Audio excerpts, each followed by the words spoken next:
So, My Hero Academia Manga Chapter 321, its translations are out, and let me just say, I think this chapter may conclude Deku's dark days, and I think he was convinced to finally get back with Class 1A. But the real question is, who was able to do it? Who was able to convince Deku to come back and allow for Class 1A to help him? Well, the person will actually surprise you, and we'll talk about that right after this intro.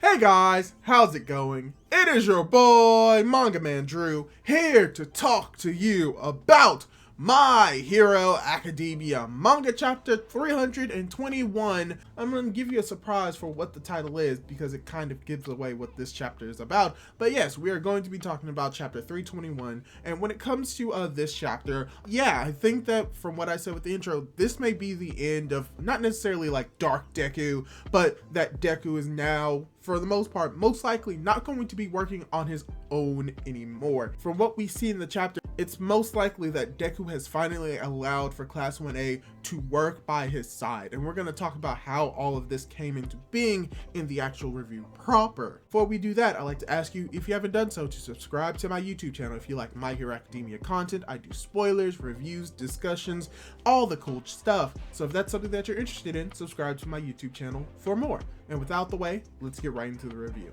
So before we get into the review proper, we do have a few images of the Shonen Jump cover page. Also some news if you didn't know. Bleach is coming back. That's going to be amazing. Hopefully I can react to that chapter when it comes out, as well as Jujutsu Kaisen is coming back. So, you know, I may make reactions of that the upcoming Sunday when it officially releases. So that's going to be cool. So we do have the cover for that, and it's very beautiful. But we also do have a color page for My Hero Academia because it is its 7th anniversary. We got 3 color pages back to back to back, and this one is probably the most elaborate and the grandest, and it's mainly because we get to see Class 1A building a mecha of All Might. And that's just cool, no matter how you try to look at it, as well as we get to see Deku happy. Also, I'm pretty sure that this is also going to be advertisement for another popularity poll. So, you know, Lady Nagin's gonna be up there, hopefully. Also, you know, little thing that I saw on Bakugo's clipboard, because he's organizing all of this, you see a little bit Spider-Man, with a little hat. It's so cool. Also, you get to see Deku and Uraraka together, smiling, as well as Ida right next to them. Foreshadowing? Possibly. But now let's get right into the actual chapter, where we start the chapter off with that black car. I knew it. I knew that black car was important. Oh, is it going to be All Might? Oh, is it going to be Stain? No, it's actually Endeavor, as we get to see Aoyama, Hagakure, and Kirishima bringing Dictator over to Endeavor, as Endeavor's like, okay, this is good. Yeah, y'all need to make sure that all of the anti-hero civilians are safe. There may be more people around here, so we have to act fast. But you have Hawks interjecting when Endeavor is telling this to the students about how he thinks that it would be best for Best Jeanist to handle it, as we get Kirishima basically thinking about how when it comes to his quirks and everyone else's quirks, that they're not that flashy and they don't think that they could really do anything to help Deku. But then you have Endeavor chiming in, like, no, it's okay, Hawks. I think these kids can actually do it on their own.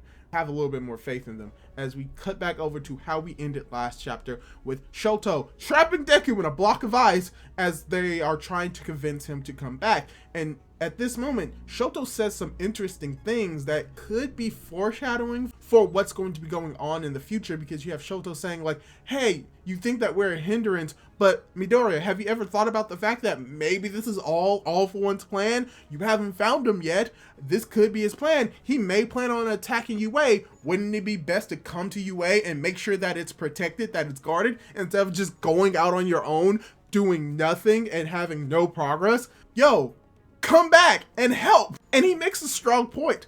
We've seen that All for One is just duplicitous and can plan multiple levels at a time. He expected that Deku was going to leave UA, and by him doing that, he was going to send an assassin that he knew was going to fail, that was going to like rile Deku up to go to a certain location that he purposely blows up so that he can say that you're next, to put doubt in Deku's mind and make him paranoid and make him go out on his own and dang near kill himself. All for One most likely likely planned all of that, so I wouldn't be surprised if he also planned it. And while Deku is down and trodden, and while his other classmates are going to rescue him, we're gonna go attack UA just to stick it to him. I wouldn't be surprised if that's something that All For One would have thought of, because he's an evil masterminding genius. And the fact that Shoto brings this up is a good point. And it also kind of shows like a flaw in like Deku's ideals of like, oh, he's gonna go out and stop All For One, but what if All For One decides to attack UA? You left it unguarded, so you know. Not the best plan, but we also get to see something else going on with Deku where he thinks that he has this altruistic like motive for doing it, but in actuality, he's just scared and paranoid, because as Shoto has yelled this out to him, all Deku is thinking about is, you're next, as he says no, and that this is a fight between One for All and All For One, and that you guys should keep away, as he breaks out of the ice, showing that, yeah, he's actually not in the right state of mind. He is completely and utterly paranoid from the 2 words that All For One spoke to him, and that is just going on in his head on loop over and over and over again. And the fact that he's not considering that maybe he could get help, and that he's going down a very destructive path similar to All Might, he's just focused on the you're next, which may be clouding his judgment, as we do get to see like Shigaraki, Nanashimura, and All Might while he's thinking of you're next. So yeah, it's not a great state of mind for Deku to be in, and as he's in the state of mind, he breaks out of the ice as we see Froppy trying to capture him. But then we also get to see a little bit of setup for what we're going to see in the next few pages between Bakugo, Shoto, and Ida, who calls out for Uraraka-kun. So, you have Tsuyu, who tries to use her tongue to swipe at Deku, but she misses, unfortunately. But that wasn't the plan, as we get to see Mineta with this new move, Mineta Grape Chain, as we get something that I utterly predicted in my prediction video when it comes to Mineta, and how, when it comes to what Mineta says, he pretty much says that the reasoning why he admires Deku isn't because of his quirk, but because he admired the fact that Deku, even when he's scared and trembling, was still able to lead them to victory. And that's what he admires about Deku, as he has this moment where he remembers the first time he, Froppy, and Deku worked together to stop all of the villains, where that was probably the moment where Mineta realized that, oh, this is what it means to be a hero. So it's cool to have that flashback to that moment, which is something that I kind of predicted would happen in this chapter. But unfortunately, Mineta may have a broken ability to have anything stick to his balls. The only problem is that he can't stick to his balls. So Deku takes advantage of that and literally black whips him off, with the ball still trailing him, as luckily enough just sets Mineta down on a building, so you know he's not trying to intentionally hurt his friends, which you know plays into Deku's like wanting to save people and not necessarily hurt him, as Deku is really prepared to send himself flying. He apologizes to Mineta as he thinks about Black Whip elasticity plus One for All plus 45% plus Fajin. He's about to make himself slingshot at 100%, and it's not gonna end well, because guess who's in front of him, as we have Ochako flying in saying, we're not letting you go, as she's trying to convey her feelings to him, as she's reminiscing about, and this is something that I didn't expect, she's reminiscing about how when Bakugo was captured, how it may be humiliating for everyone to go and save him, but now her perspective is different, and that could come from the idea that this was her perspective before she wanted to be the hero to save other heroes. She might have thought it was embarrassing and humiliating at first, but after what she did with Night Eye, that ideal changed, so now she doesn't think that it's as embarrassing, and if anything, necessary. And before she can say anything, because she says which I was like, oh, is it a love confession? Is it a love confession? No, Deku just slingshots himself away without Uraraka actually saying anything.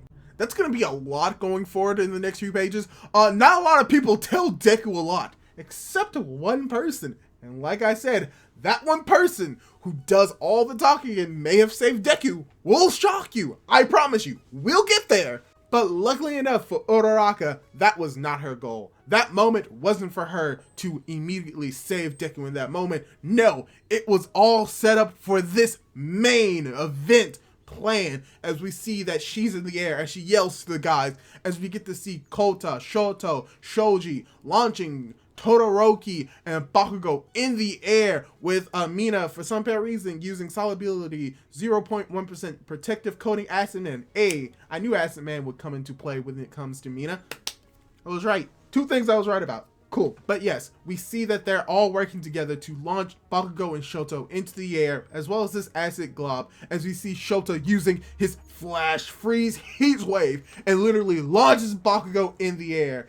And then you have this dialogue coming from most likely the narrator, most likely Shoto, about how they're thinking about how there's so many things that they want to say to Deku, but they know that words won't reach them, and how he brings up the idea that, oh, you don't think that we can keep up with you, as he launched Bakugo into the air. And then you just have Uraraka, who touches either Bakugo or the Acid Man, as she's thinking to herself about how there are many things that she wants to say, and how they don't want to be protected, and how they don't want to go against Deku's wishes, but that all they want to do is be by his side. As we also get to see Bakugo also using another new move based off what happened at the Paranormal Liberation War arc, when he was able to do multiple explosions at once. He used explosive speed boost cluster, as we get to see a whole bunch of cluster explosions, sending Bakugo rocketing into the air. And you may be thinking, oh, Bakugo's going to be the one to reach Deku. Bakugo's going to be the one to reach his hand out to Deku. That's going to be so amazing. No, because we have Bakugo thinking to himself that there are many things that he wants to say. No, many things that he has to say, but that the only one that can keep up with Deku's speed at this moment is our class representative, Ida. I know, right? Ida, of all people, is going to be the one to save Deku? You know what? It actually makes a whole lot of sense, especially from what we've seen in the past few chapters, and especially what we've seen within the entire story. And we'll get to that really soon, I promise you. But then we just have the next few panels, which are just very beautiful moments, where you have, once again, a reference to the second user talking about how if there's anyone who could complete the current Deku, as we have Ida chiming in, is like, that's why I will always continue to challenge you. As previously, he thinks about how Deku was always ahead of him, but now he's always going to be the one by his side to challenge him, and how he's always going to keep up with Deku and be at the same pace. And what's very interesting is that the pressure of how fast that Ida is moving is literally breaking his armor, breaks his glasses. But even at this moment, he grabs Deku's hand, as we get the conclusion of what the second user wanted to say, is that the only thing that can really help Deku right now is to have people that will keep running alongside him, as we have the beginning of the chapter title being chapter 321, from Class A to One for All, as we have Deku trying to tell him to let go, but then Ida just giving this one line, which is very impactful, about how Ingenium is a hero who will run anywhere to grab the hand of a lost child. Sticking your nose into other people's business is what makes a true hero, right? Which, this is a twofold emotional 1-2 punch. One, if the translation of Ingenium is the one that is able to grab hold of a lost child's hand, if that is a true accurate translation, what character in the story do we know that needed saving by someone extending a helping hand that so happened to be a child? Shigaraki! As well as a reference to how heroes stick their nose into businesses. That's what makes them a true hero. That's basically the principle that both Deku and All Might live by, and they are seen to be true heroes. So the fact that Ida is thinking about this, I think this is the confirmation that, yeah, Ida is a true hero, as well as everyone else in Class 1A. And when it comes to true heroes, they don't necessarily need someone specifically to protect them. They're the ones that need to do the protecting. And with that in mind, I think this may be the moment that convinces Deku to finally let Class 1A into his fold of stopping All for One, as we see that they are both crying at the end of this chapter. And oh, I'm realizing from this chapter that there is a lot of symbolism when it comes to hands, like Deku holding Bakugo's hand, extending his hand, Kirishima holding Bakugo's hand, in this chapter Ida holding Deku's hand, and even in the flashback the second user holding the first user's hand, and you know, just Shigaraki with all of his hands. I'm probably going to have to make a video about this, but yeah, this was just once again another emotional chapter where potentially Ida is the one to confirm to Deku that yeah, they don't need protecting, that they are capable just as much as he is to stop All for One, and that they just want to be by his side. They just want to help because that's what heroes do. They help in businesses that they're not supposed to. And we get to see just a lot of that in this chapter. Once again, Ida is the one to do it, and it just makes sense because we've seen Ida's connection just as much as we've seen Bakugo and Uraraka, and that they still make references to what they need to say, but that Ida may be the one that needs to do it because realistically speaking, he's the one that has shown true heroism throughout the entire story without the exclusion of the other heroes, because he has gone through a lot of changes. He has gone through a lot of development. He realized the faults in what he thought was a hero through the entrance exam and through Stain, and that he's always, for the most part, not necessarily trying to fight people, but he's always had this motivation to save people. When it comes to when everyone in class 1A was trying to get their provisional licenses, he was trying to sacrifice his ability to be a hero to make sure that everyone gets their licenses before him, because that's what it meant for him to be a hero. That is how he was meant to save people. As well as when it comes to Ida, as well as when it comes to how he